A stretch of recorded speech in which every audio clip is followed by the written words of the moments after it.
been over a decade since we've talked a lot about the browser wars on the web, but they've been rejoined, and mobile is sort of the new area where they may or may not be picking up steam.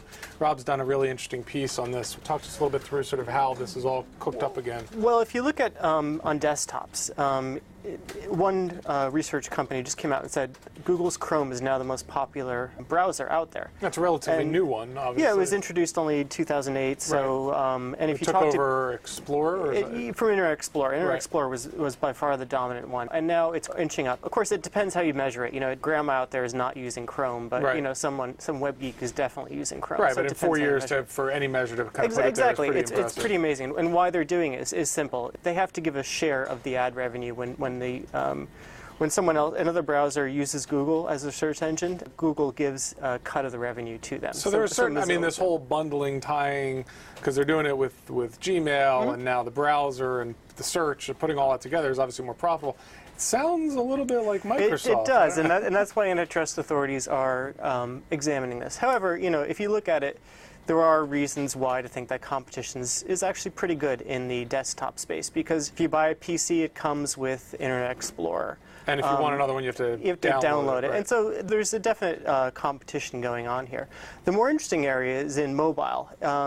If you may have recalled, just last week, a week before, Apple users, iPhone users, and iPad users can now use Google Chrome. Which is a big development. Which is a big development. It comes preloaded with Safari. Right.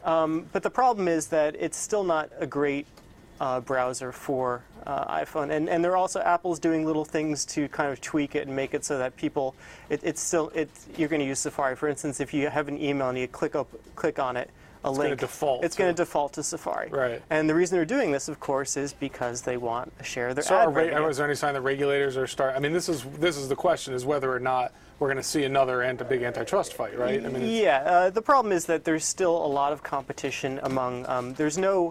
None of the operating systems is completely dominant. You know, like people are still, like, for instance, Research in Motion. You know, they used to control a big share, and now they're gone. Right. And so there's a lot of competition. However, regulators are very interested in this area.